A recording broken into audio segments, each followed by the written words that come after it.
What's up, YouTube watchers? My name is JT, and I do have multiple sclerosis.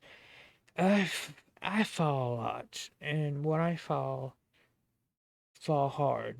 I think my ribs are cracked or something because it's been hurting for about 5 days now. I remember falling 2 times in one day. I hit something, I did something, and it's very sore. Probably should go to the ER, have them check it out. Okay, here's the deal. I just fell again, and that really is my fault because I have clothes, pile of clothes over here, pile of clothes over on my right, pile of clothes behind me, and with this hip replacement and my foot being numb, it's really hard to walk, and my left foot can't keep up with my right foot. It's kind of weird. Okay, I'm gonna get to the point of this video and I'm gonna show you a video that I found. I haven't watched it yet. I think she's gonna teach how to get up if you do fall. Here we go.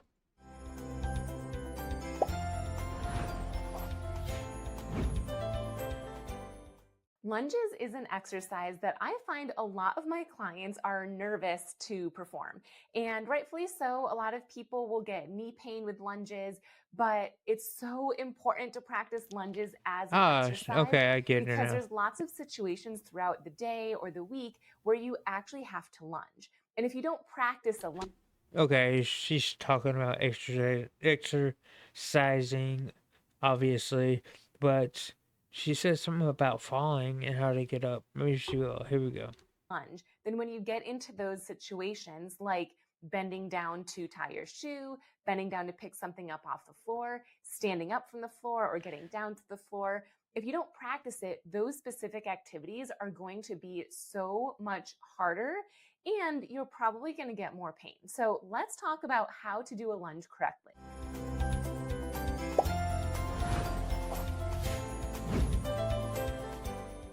My name is Dr. Gretchen. I'm a physical therapist and a multiple sclerosis certified specialist. So the majority of my clients that I work with do have multiple sclerosis or another type of autoimmune or neuromuscular condition. With that said, the tips and technique that I'm going to review with you today applies to anyone who wants to lunge safely. I'm first going to demonstrate how to do a lunge just in the middle of my room, but I have a rollator that you can see in the edge of the video here, and I'm going to demonstrate how to do it with a rollator afterwards, because the truth is you don't have to do this without any support. But without using a rollator or a mobility aid, you can just see my legs and the technique more clearly. As I mentioned a second ago, we lunge a lot throughout the day or throughout the week, depending on what your day-to-day activities look like. But if you imagine that I'm wearing sneakers, if I want to bend down to tie my shoe, then I'll probably do something like this, tie my shoe, and then stand up. Well, guess what? I That can't do is that. a lunge. If you are on the floor for whatever reason, maybe I you were fell. playing with your kids or grandkids, or you fell, Yeah. or I don't know, brushing out a dirt stain. If you want to stand up from the floor, one way that you can stand up is by rolling onto your hands and knees, getting one leg up, and then Mm-mm. standing up. That's Mm-mm. a lunge. I So can't do there's that. lots of situations like I'd that have to throughout the day. lunge all Unless you day are because actively avoiding lunges, I'm then you're probably not. getting some lunges in throughout the day. So the first step is to make sure that you have the right positioning. What you want to do for positioning is first and foremost, make sure that your feet are hip width apart. This is going to be different for everyone. If you have larger hips, you'll have a larger stance. If you have narrow hips, you'll have a more narrow stance. So find your hip bones and make sure that when you look down, your feet and your toes are in alignment with those bones. If you have poor balance and you feel unsteady in this position, or when you're walking, then you might want to go a little bit wider. Opening that stance can make a big difference. From here, you're going to step 1 foot forward. Now, in theory, you would want to make sure that we do this exercise on both sides with one leg forward and then the other leg forward. But if for Okay. Uh, I thought this was gonna be just all strictly getting up from falling, But she did show us one way. There's no way I can get up like that because of the hip replacement. But we'll go on with it. Some reason you have to choose, it would be best to practice this exercise with your stronger leg in front. So I'm going to turn to the side just so you can see, but rest assured my feet are a little bit wider than hip distance apart, and I'm going to put my right leg forward. Not intensely forward, so I don't want you having this huge space, but forward enough where it's a little bit wider than your normal step length. And my feet are still wide. I am not in a tandem stance like this. So from the front, it looks like this.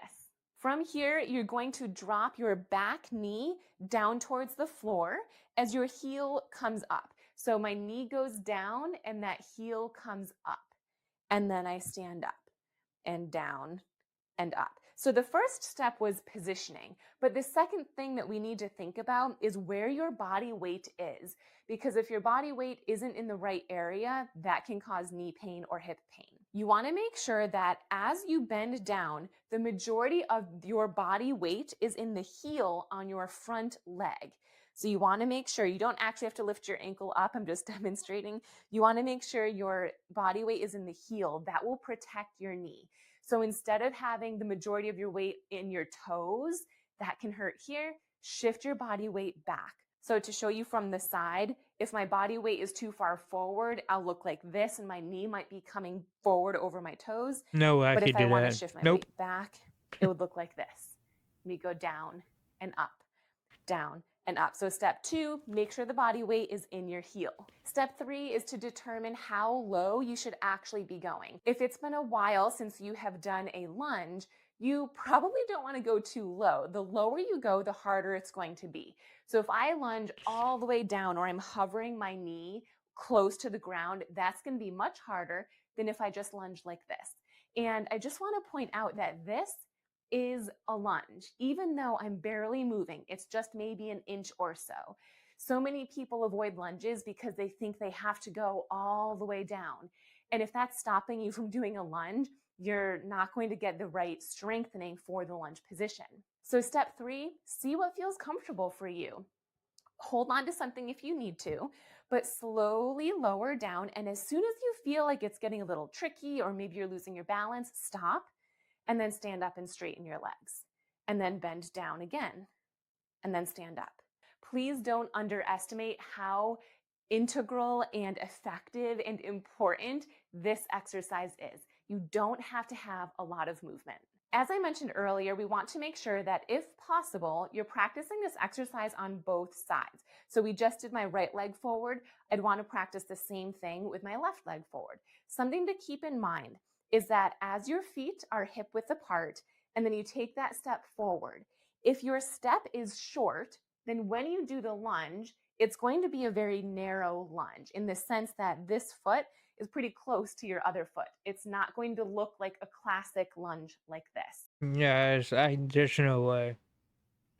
No way I could do that. I, with this hip replacement in, if I didn't have that, I I'd be able to do it. But but it's cool, and I hope you guys are learning something. And the people with the multiple sclerosis that are watching this, I mean, this is a good exercise to do to strengthen your legs, your thighs. I mean, your calves, everything. If you do this and it feels okay for you, there's no pain or aches or anything, then that's fine. Ideally, you should step the same distance apart as what you would need to do in a real life situation. For example, if I wanted to bend down to tie my shoe, I'm probably going to step back about this distance and come down to tie my shoe. So I would want to practice a lunge in this distance. So with my left or right foot this far forward, not wider. We have something cool here. What you're looking at is the new Speediance home gym. This one is called the Gym Monster 2. And look at how small Or narrower. Okay, let's quickly review. So your feet are going to be hip distance apart or a little bit wider. You're going to put one foot forward and your body weight is going to be in the heel of your front leg as your back knee lowers down to the ground and then stand back up. Only go as low as you can without pain and while feeling safe and comfortable. As promised, I want to demonstrate using a rollator. You could also do this with the cane or Is something that? sturdy. If you're using a rollator, make sure the brakes are on, but you're going to use the same technique. So feet are about shoulder or hip width apart. What is One foot is that? forward and the other is I've back. never Weight is seen on the anything front like that. heel and bend down. Now, just because you're using a rollator or a cane or a trekking pole does not mean that you should put a lot of weight through it. That's not going to be a good idea because you want your legs to get stronger. So therefore your legs have to be doing the majority of the work. So I would encourage you to view your mobility aid as just some light support. It's there if you need it. And your weight is still mostly in your legs, not pushing through the rollator. If while you're doing this exercise, you have pain in your knees or your hip, or honestly anywhere, I've got 4 tips for you. The first tip is to do fewer repetitions. So if you're in the lunge position, So I could probably do lunges while holding on to something like she's doing right now. But without anything, there's no way I could do it. and you're doing maybe 10 of these I could or do it even like this, 5, the more something to hold on repetitions you to. do, the more likely that can hurt your joints. So I Hmm. would encourage you, instead of doing higher repetitions, hold longer. So get into your proper position, weight is in the correct area, lower down and hold. So you'd hold here for maybe 5 seconds, 10 seconds, 20 seconds, whatever you can do. And then as soon as it gets too challenging, you stand up. The hold protects your joint more than repetitions. The second tip, don't go as low. We already talked about this. The lower you go, the harder it is. So if it's too challenging and or too painful, if you don't go as low, that can be really helpful. So just stay higher up. Number 3, we talked about this already, but it's easy to forget. Make sure that the majority of your body weight is in the front heel. If it's in the toes, it's more likely to injure or hurt your front knee. So put your body weight in the front heel as you're bending down and standing up. If you don't know where your body weight is, and as I explain where to put your body weight, it's just kind of throwing you for a loop and you're confused, I want you to think about standing on sand. If you stand on sand that is wet, it will take the imprint of your foot. So picture yourself standing on sand and trying to get the imprint to be in your heel. So you want to be able to see your toes, maybe even the center or arch of your foot and your heel, but you want the heel to be the deepest portion in the sand. That's what you need to do to shift your body weight into your heels. Lastly, if you take those tips and it's still uncomfortable and you're having pain, go see an in-person physical therapist. There might be reasons that you're having pain that you can't Hmm. see externally. And Yeah. so a physical Me. therapist can identify why you might be having pain and Didn't then help. suggest specific exercises that might be best for you. I hope you found these tips and this technique helpful. If you are looking for other exercises to help make your daily activities feel easier and less cumbersome, then check out my online MS wellness program, The Missing Link. I'll put a link down in the description where you can learn more about it to see if it's a good fit. Thanks for tuning in. Well, that was a lot of information. But every effort you make, big, small, helps your body stay stronger. And it helps your balance, which I probably need to, but I can't do the lunges, so that really sucks. But you gotta remember to, listen to your body. Don't go out there maxing out and go crazy on it. Next day you're in the bed feeling like crap. Alright, well, guys, remember, be good. Hope you get at it.